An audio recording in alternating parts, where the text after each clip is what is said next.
back with Rick Harsch, who's talking about his body of work, and we're trying to get at which one he likes the most. And it's that simple.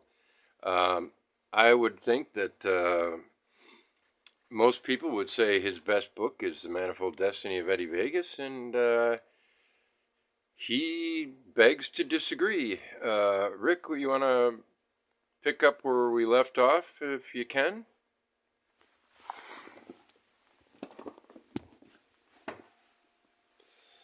Sure. Yeah. What I was trying to say was that I didn't read my own work. And so I didn't really realize how good the Driftless trilogy was until 2017. And I read The Driftless Zone, which I thought, I'd written it in 2 months, and I'd taken a trip up to La Crosse, Wisconsin. I'd finished what I came to Iowa to do. And I thought, well, I talked to my friend Bob Armagast, a former cab driver that I worked with and for, and he told me all these, typical cab stories, and I thought, there's a novel there. I'm going to go write a novel. I got time. I'm at the Iowa Writers Workshop. Just because I finished the big novel doesn't mean big 250 pages or something like that. I'll write another book, and I did, and it just, I don't know, it was 6 to 8 weeks, something like that. And, but I never took it very seriously because I didn't go to Iowa to write that book. It just occurred to me. And then, after I read it in 2017, I was really surprised that it was really good. And so then I read the next one, which is called Billy Verite. I thought, man, that might be even better. Then I went to the third one, and I know most people think the third one is not nearly as good, but it's called The Sleep of Aborigines, and there's a lot in there that people missed, and it's a long story, but it didn't get any publicity at all. I mean, it was bought by the French like the others were, but the French people, they went out of business right after they turned my books into tiny books they were going to sell in train stations and so on. So anyway, recently it was read again, and I asked the guy who read it which is the best of the three, and he said Sleep of Aborigines. There's a lot more writing going on, or something like that. I'm not sure how to put it, but so this book is very close to me in a way. But again, the books, I was just having fun. I was just having fun, and it was very natural and easy. But then this book, I was being published by Riverboat Books, and The Skulls of Istria came out, and there was no publicity at all. Riverboat didn't have any money, or they're just like my press, which is called Corona Samizdat, and which made this beautiful little book. But before I had this beautiful little book in Corona Samizdat, I had the Riverboat copy, and it was out on my balcony, and I read it like 5 times. It's a short book. It's a tavern confession novel. I read it about 5 times, and I thought, man, that book is perfect. It's perfect. Whatever I was reading, I'd set it down, and I'd pick up this and read it, and that had never happened to me before. So I guess I think a lot of this book, but then again, the reason I don't read Voices After Evelyn again and again is because this book's shorter, and Voices After Evelyn, I think, is probably just as good at doing what it wants to do. I have my nonfiction. I have this beautiful volume, The Circumnavigation of Maritime History, and it's a fun book, and it's a smart book, and it's a good book. And I have this one, Arjun and the good snake. And I'm very close to this because the subject matter is some very painful stuff, and some very beautiful stuff, and a lot about snakes, and it's a good anti-colonial tonic, and so I really feel very close to this book. It's very important to me, but a book in which I behave the way I behave in this book in some places cannot be my favorite. So that brings me to the big um, the big book here, um, "Walk Like a Duck: A Season of Little League Baseball in Italy." And when you first asked me if I was going to, agree to this interview, um, and I thought about what I would say, I thought, this is it. This is my favorite book, and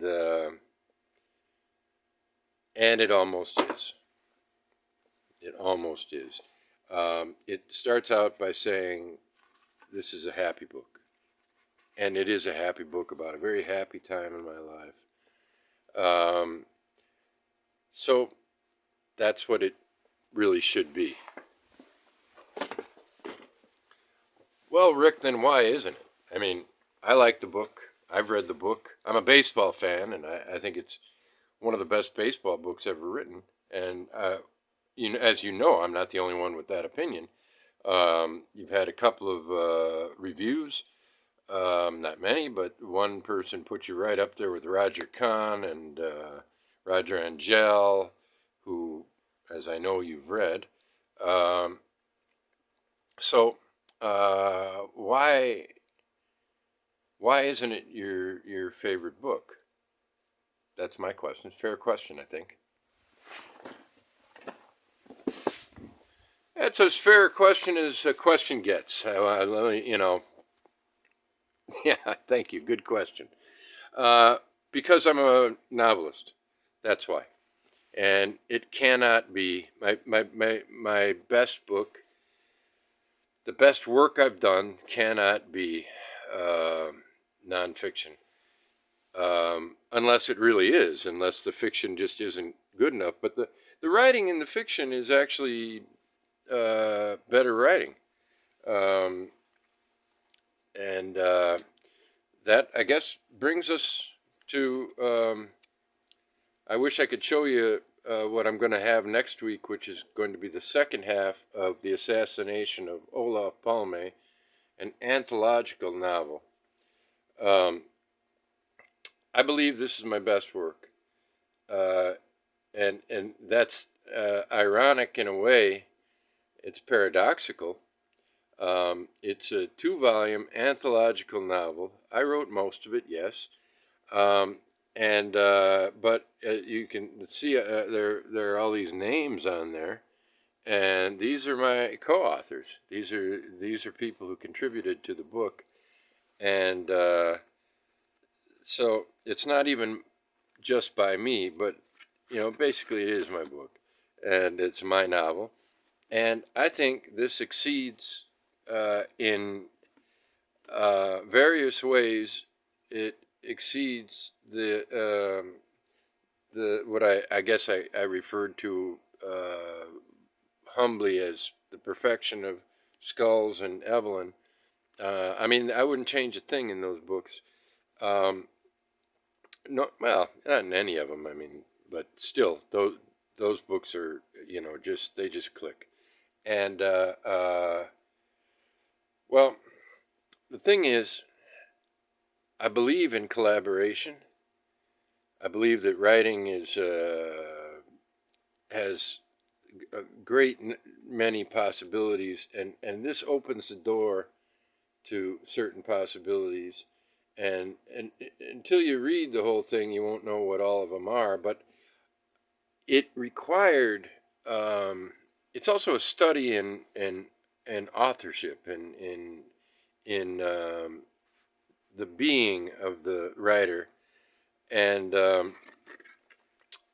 it's as political a book as The Manifold Destiny of Eddie Vegas, um, but it uses more types of skill, more types of writing than any other book I've ever written, and it there's even a graphic novel portion, short, but it's 5 or 6 pages of graphic novel, and there's tactics used like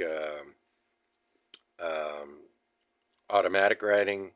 There's tricks throughout the book. There's layer on layer of artistry and meaning, both.